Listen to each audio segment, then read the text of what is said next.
दाल चना के कोफ्ते सॉफ्ट जूसी टेस्टफुल, साथ में इसकी ग्रेवी इतनी मज़ेदार कि आप कौरमे को हलीम को भूल जाएंगे। इतनी टेस्टफुल ग्रेवी कैसे बनेगी, तमाम टिप्स एंड ट्रिक्स आपको बताने वाला हूं। बिस्मिल्लाहिर्रहमानिर्रहीम। अस्सलाम वालेकुम, मैं हूं काशिफ ज़हूर और आप देख रहे हैं काशिफ फूड सीक्रेट। सबसे पहले पढ़ लेते हैं दरूद पाक सल्लल्लाहु अला मोहम्मद सल्लल्लाहु अलैहि वसल्लम। मैंने एक पाव यानी कि 250 ग्राम चने की दाल ली और इसको मैंने 4 से 5 घंटे पहले भिगो कर रख दिया और अच्छे से मैंने इसको वॉश कर लिया। पानी इसका हमने ड्रेन कर लिया है। 4 से 5 घंटे हमने इसको अच्छे से भिगो के रखना है, कम से कम 4 से 5 घंटे हो, इससे ज़्यादा भी आप रख सकते हैं। अब मैंने इसको कुंदी डंडे में अच्छे से कूट लेना है। आप इसको चॉपर में भी कर सकते हैं। मैंने इसका दरदरा सा पेस्ट बनाना है। बहुत आसानी से ये पिस जाती है, कोई टाइम नहीं लगता, 5 से 7 मिनट लगेंगे, आसानी से ये पिस जाएगी। देखिए इस तरह से हमने इसको पीस लेना है, दरदरा सा हमने पीसना है। क्योंकि हमने इसको भिगो कर रखा था इसलिए ये बहुत जल्दी पिस जाएगी। बहुत आसानी के साथ हमने इसको पीस लिया। डंडे को अच्छे से मैं साफ़ कर लूँगा, कोई भी चीज़ ज़ाया नहीं करेंगे। अब हम इसमें कुछ ग्रीन स्पाइसेस डालेंगे, बहुत ज़्यादा स्पाइसेस नहीं डालेंगे, लेकिन जो सी चीज़ें डाल रहा हूँ इसको आप गौर से देखें। एक मीडियम साइज़ का प्याज अच्छे से मैंने इसका पानी निचोड़ लिया, बारीक मैंने चॉप किया था। 1 टेबलस्पून लहसुन अदरक का पेस्ट, 5 से 7 हरी मिर्चें जिनको बारीक पीस लिया और थोड़ा सा हरा धनिया बारीक पीस के शामिल कर दिया। 1 टीस्पून मैंने नमक शामिल किया है, हाफ़ टी स्पून लाल मिर्च पाउडर, थोड़ी सी हल्दी पाउडर और हाफ़ टी स्पून ही मैंने ज़ीरा पाउडर शामिल कर दिया है। 1 टीस्पून भर कर अच्छे से मैंने धनिया का पाउडर शामिल किया है। ये इसकी जान है, इसको ज़्यादा ही डालते हैं क्वांटिटी में, कोफ्तों की जान है, इसको लाजमी डालिएगा। अब मैंने हाथों की मदद से अच्छे से इसको मिक्स कर लेना है, अच्छे से मैंने इसकी डो बना लेनी है। इस पॉइंट पर इतनी अच्छी खुशबू आपको आएगी, आप कहेंगे जैसे गोश्त के कबाब बन रहे हैं। ये मसाला जात बिल्कुल परफेक्ट हैं। जब आप बनाएंगे तो आप देखेंगे कि इतनी परफेक्ट खुशबू, इतनी अच्छी महक निकल कर आएगी। अब मैं कोफ्ते बना लूँगा, गोल गोल हम कोफ्ते बनाएंगे। अच्छे से परफेक्ट ये बन जाते हैं, ना टूटते हैं ना कोई मसला होता है। अपनी मर्ज़ी से आप छोटे या बड़े साइज़ के बना सकते हैं। मैं बड़े साइज़ के बना रहा हूँ। ढेर सारे ये कोफ्ते बनकर तैयार हो जाते हैं 1 पाव दाल से।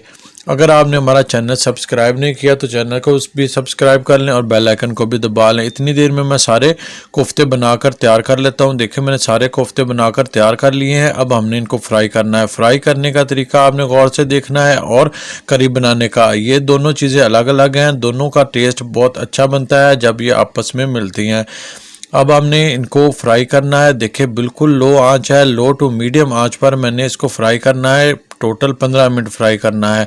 इनका डार्क कलर आ जाएगा, कोई टेंशन वाली बात नहीं है। आपने इनको पलटते हुए हर तरफ से एक जैसा कलर लेके आना है। ये बिल्कुल भी नहीं टूटेंगे। ना आपको फ्लेम हाई करने की ज़रूरत है ना ही लो, एक ही आंच पर आपने इनको फ्राई करना है, लो टू मीडियम आंच पर, ताकि ये अंदर से अच्छे से पक जाए दाल। देखिए हमारी अच्छे से पक गई है दाल और अच्छा इनको डार्क कलर आ गया है। ये सख्त भी हो गए हैं ऊपर से, लेकिन आपने टेंशन नहीं लेनी ये कैसे नरम होंगे। इनका डार्क कलर हम कैसे दोबारा से लाइट करेंगे, ये आपको सारी ट्रिक्स एंड टिप्स बताऊंगा। आपने परेशान नहीं होना, बस आपने रेसिपी को फॉलो करना है, स्किप किए बगैर देखना है। इतने टेस्टफुल बनेंगे और इतने हेल्दी बनेंगे कि आपके बच्चे भी शौक से खाएंगे। दाल आपको पता है कितनी हेल्थफुल होती है और बच्चे शौक से नहीं खाते, इसलिए आप दाल के कोफ्ते बना कर दें, बच्चे शौक से भी खाएं और हेल्दी भी रहें। देखिए 2 मीडियम साइज़ के प्याज मैंने चॉप कर लिए, ऑयल में डाल दिए, इनको मैं फ्राई कर लूँगा।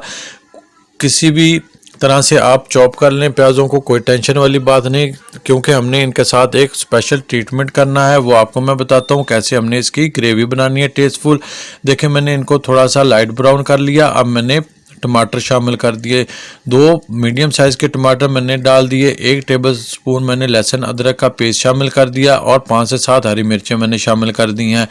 इनको मैं अच्छे से मिक्स कर लूँगा। इनकी थोड़ी सी बुनाई करके बाकी हम थोड़े से ड्राई स्पाइसेस भी शामिल करेंगे। मैं आपको बताऊंगा उनकी तरकीब कैसी रहेगी, कौन से अभी डालने हैं और कौन से हमने बाद में डालने हैं। बहुत टेस्टफुल बनने वाली है आज की रेसिपी। इंशाल्लाह आप ये रेसिपी बनाएंगे तो बार बार आपके घर वाले इसकी फरमाइश करेंगे। ये इतनी टेस्टफुल बनने वाली है रेसिपी। देखें ये थोड़े से सौते हो गए, थोड़ा सा मैंने पानी शामिल कर दिया ताकि प्याज़ों का कलर मज़ीद डार्क ना हो। अब हम स्पाइसेस शामिल कर लेंगे। देखिए पहले अभी हमने कोफ्तों में भी नमक शामिल किया था, यहाँ पे भी मैं हाफ़ टी स्पून नमक शामिल करूँगा, थोड़ी सी लाल मिर्च पाउडर शामिल करूँगा, थोड़ी सी हल्दी शामिल करूँगा, क्योंकि मैंने हरी मिर्चें भी शामिल की हैं इसलिए मैंने लाल मिर्चें थोड़ी ही शामिल की हैं। बस इतने ही स्पाइसेस जाएंगे, बाकी स्पाइसेस मैं आपको बताऊंगा लास्ट में हमने डालने हैं, कौन कौन से डालने हैं, किस तरकीब से डालने हैं। इनको मैंने भून लिया, कच्चापन दूर कर लेना है हमने मिसालों का, और इनको मैं फ्लेम ऑफ करके ठंडा कर लूँगा। ठंडा कर लिया मैंने मसाले को अच्छे से, ऑयल सेपरेट हो गया था, सारे मसालों का कच्चापन दूर हो गया था।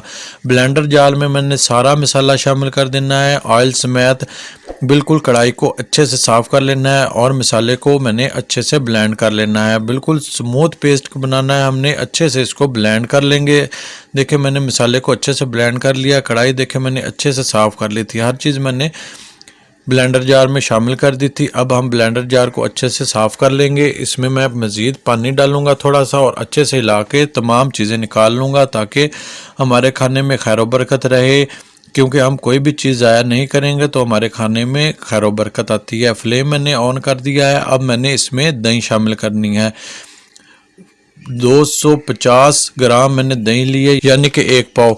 इसको हमने अच्छे से फेंट लिया है। दही जब भी किसी भी कड़ी में, सालन में शामिल करें तो उसको अच्छे से फेंट लें, तभी इसका अच्छा रिजल्ट आएगा। अब मैंने इसको अच्छे से मिक्स कर लेना है और अब मैं इसको थोड़ा सा सेक लगने दूंगा। जैसे इसमें थोड़ा सा बॉयल आता है तो मैं इसमें हाफ़ टी स्पून ज़ीरा पाउडर, हाफ़ टी स्पून गरम मसाला और 1 टीस्पून भरकर धनिया पाउडर शामिल कर दूंगा। बस हमने इसको अच्छे से मिक्स कर लेना है। यही स्पाइसेस जाएंगे और हमारी परफेक्ट कड़ी बनेगी। लेकिन आगे हमने क्या प्रोसीजर करना है, कैसे कोफ्तों को नरम करना है, वो तो रह गया, वो लाजमी देखिएगा, स्किप किए बगैर देखिएगा।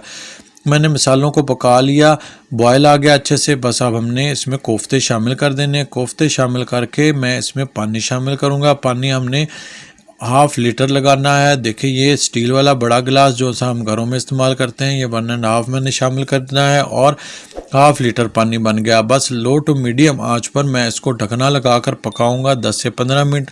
हमारे कोफ्ते नरम भी हो जाएंगे, साइज़ में भी थोड़े से बड़े होंगे, डबल तो नहीं होंगे लेकिन साइज़ में भी ये फूल जाएंगे। और देखें माशाल्लाह कितना ज़बरदस्त बनकर तैयार हुआ है। ऑयल सेपरेट हो गया है, साइज़ में भी ये बड़े हो गए और नरम भी हो गए। मैं आपको तोड़ के भी चेक कराऊंगा और करी देखें कितनी ज़बरदस्त बनकर तैयार हुई है। आप इससे ज़्यादा गाढ़ा करना चाहे तो मज़ीद पका लें। मैं यहाँ पर डन कर लूँगा और अब मैं कोफ्तों को डिश आउट करके आपको दिखाता हूँ कितने परफेक्ट बने हैं। देखें माशाल्लाह मेरे अल्लाह ताला की नेमतों में से एक नेमत, जितना शुक्र अदा करें उतना ही कम है। इतने टेस्टफुल, इतने मज़ेदार कोफ्ते और करी की क्या ही बात है। अब देखें मैं इसको थोड़ा सा गार्निश कर लूँगा। अब मैं आपको तोड़ के दिखाता हूँ कि ये कितने सॉफ्ट बने हैं। अगर आपको हमारी ये रेसिपी पसंद आई है तो अपने फ्रेंड और फैमिली के साथ ज़रूर शेयर करें और कमेंट्स बॉक्स में जाते जाते एक प्यारा सा कमेंट्स लाजमी किया करें।